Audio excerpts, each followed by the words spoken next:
اللہ الرحمن الرحیم۔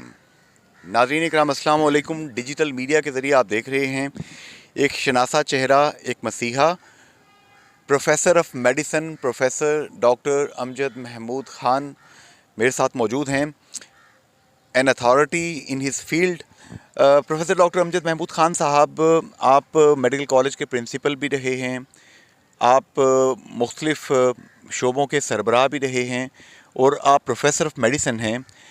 رمضان میں روزہ رکھتے ہوئے ایک مریض، ایک شوگر کا مریض کیسے مینٹین رکھ سکتا ہے اپنی صحت کو بھی اور روزے کو بھی؟ بسم اللہ الرحمن الرحیم۔ بڑا پرٹیننٹ کوشچن کیا انصاری صاحب آپ نے۔ روزہ رکھنا ایک عبادت ہے اور ہمیں کوشش کرنی چاہیے کہ ہم روزے رکھ سکیں۔ شوگر والے مریضوں کے لیے، بیماریوں کے لیے کہیں پہ رعایت ہوتی ہے، لیکن ہم نے یہ دیکھنا ہے کہ کون سا شوگر والا مریض روزہ رکھ سکتا ہے۔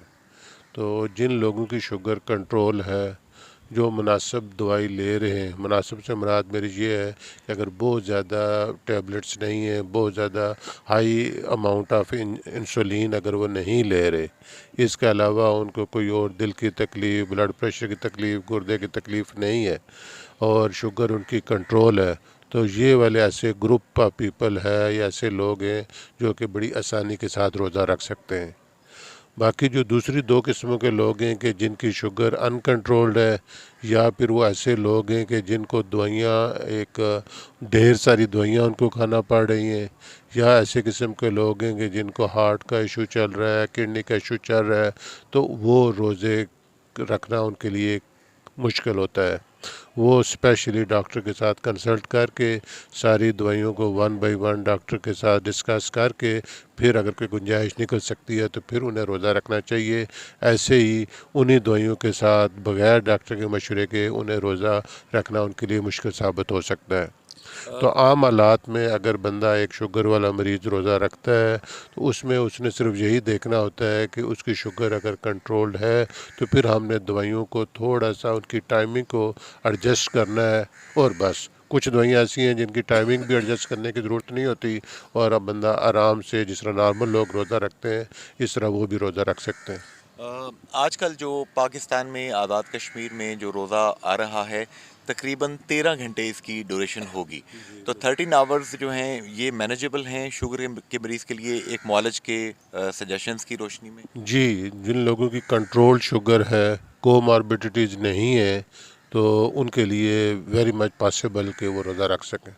اچھا، اس میں یہ بتائیں گے، چونکہ آپ کا تعلق ایک دینی گھرانے سے بھی، مولانا عبدالشکور صاحب کے آپ صاحبزادے فاضل دارالعلوم دیوبند، ایک علمی بات شرعی نقطہ نگاہ سے بھی بتا دیں، کون کون سی ایسے کوئی ٹیکے لگانے سے روزہ ٹوٹ جاتا ہے یا ٹیکے لگانے سے روزہ نہیں ٹوٹتا؟ یہ تھوڑا سا یہ ذرا گائیڈ کر دیں لوگوں کو۔ ٹیکے لگانے سے روزہ نہیں ٹوٹتا۔ ہاں، وہ والے ٹیکے جو خوراک کے لیے لگائے جائیں ان کے بارے میں احتمال ہے کہ اس سے روزہ ٹوٹتا ہے، ادروائز ٹیکے لگانے سے روزہ نہیں ٹوٹتا۔ روزہ جو ہے وہ بیسیکلی آپ یہ لیں کہ کوئی بھی چیز جو منہ کے راستے پیٹ میں جاتی ہے، یا مقاط کے راستے پیٹ میں آتی ہے، یا عورتوں کا کوئی اس طریقے سے کوئی انسٹرومنٹ اندر جاتا ہے، تو اس سے روزہ ٹوٹتا ہے۔ اگر آپ ایک پتھر سے مراد ہے کوئی ایسی چیز جس کی غذائی ویلیو کچھ بھی نہیں ہے، وہ بھی آپ کھا لیتے ہیں تو اس سے روزہ ٹوٹ جائے گا۔ ادروائز مطلب جو غلق سے نیچے اتری ہے اس سے روزہ ٹوٹ جائے گا، ادروائز جو انجیکشن لگانے سے روزہ نہیں ٹوٹتا۔ تو اگر مطلب ڈاکٹر صاحبان کسی کو یہ شوگر کا جو انجیکشن اگر کوئی یوز کرتا ہے اس سے ٹوٹتا ہے روزہ کیا؟ جی، اس سے روزہ نہیں ٹوٹتا۔ اس سے روزہ نہیں ٹوٹتا۔ اس میں ایک اور بات میں چاہوں گا، آپ کے پاس ظاہر ہے یہاں پہ سرکاری ہسپتال میں بھی، الشفا ہاسپٹل میں بھی، مختلف جگہوں پہ آپ کے پاس لوگ رپورٹ کرتے ہیں، تو کون سے لوگ ایسے ہیں شوگر کے علاوہ ایسی بیماریاں کہ جس میں شریعت اجازت دیتی ہے کہ آپ روزہ جو ہے چھوڑ سکتے ہیں، صدقہ دے سکتے ہیں اسی جگہ؟ یہ تو ایک جنرل پرنسپل ہے کہ اگر آپ کا روزہ رکھنے سے آپ کی صحت خراب ہو رہی ہے، یا آپ کے دوائیوں کی ترتیب اس طریقے سے ہے کہ وہ دوائیوں کی ترتیب متاثر ہونے سے آپ کی بیماری کو بڑھنے کا خدشہ ہے، یا آپ اتنے کمزور ہیں کہ روزہ رکھنے سے آپ کی بیماری بڑھے گی یا زندگی کے لالے بڑھ جائیں گے، تو اس صورت میں تو گنجائش موجود ہے، کوئی ایسی بات نہیں ہے کہ آپ نہ مطلب لازمی روزہ رکھنا ہے۔ روزہ تب بھی رکھنا ہے جب آپ روزہ رکھ سکیں۔ اب اس سے اگلا ایک ٹاپک آتا ہے جو کہ آپ کا انڈوسکوپی. آپ فرسٹ اسپیشلسٹ ہیں جنہوں نے گیسٹرو میں آزاد جموں کشمیر میں یہاں پہ لوگوں کو سہولیات فراہم کرنا شروع کی تھیں. آپ کے اب فٹ سٹیپس پہ چلتے ہوئے بہت سے ینگ لوگ بھی آئے. پکوڑے بڑے کھاتے ہیں لوگ، سموسے بڑے کھاتے ہیں، تلی چیزیں بڑے کھاتے ہیں روزوں میں. اس سے سنا ہے کہ میدا بڑا ڈسٹرب ہوتا ہے. یہ میدے کو کیا مسئلہ ہے؟ یہ تلی چیزوں سے کیوں ڈسٹرب ہوتا ہے؟ جو بھی اسپائسی چیزیں آپ کھائیں گے اس میں یہ ہے کہ وہ ایسیڈیٹی اگر وہ کریٹ کر رہی ہیں، معدے میں ایسڈ زیادہ بن رہا ہے تو اس کی وجہ سے پرابلمز ہوتے ہیں. لیکن ڈپینڈ کرتا ہے کہ پہلے اس کی معدے کی کیا کنڈیشن ہے. خاص کر جو لوگ سگریٹ پیتے ہیں ان کا معدہ کمزور ہوتا ہے، جو درد کی دوائی کسی نہ کسی وجہ سے کھا رہے ہیں یا کوئی اور اینٹی بایوٹک لے رہے ہیں ان کا معدہ کمزور ہے. جو شوگر والے مریض ہوتے ہیں، جو ہارٹ والے مریض ہوتے ہیں، الٹیمیٹلی ان کا معدہ کمزور ہوتا ہے. اس لیے یہ پھر جنرل بات بن گئی کہ سموسے اور پکوڑے کھانے سے تکلیف ہوتی ہے. تکلیف اسی کو ہوگی جس کا پہلے سے کوئی معدے کا ایشو چل رہا ہے. اگر تھوڑا بہت معدے کا ایشو چل رہا ہے تو اسپائسی تھنگیں اس کو بڑھاوا دیتی ہیں اور اس کی تکلیف میں اضافہ ہو جاتا ہے. ایک روزے دار، یہ جو ہمارا ایشیا کے اندر بڑے صغیر میں ہند و پاک کے اندر لوگ رہتے ہیں روزہ دار، ان کو اشتہا کیوں ہوتی ہے تلی ہوئی چیزوں کی روزہ رکھنے کی حالت میں؟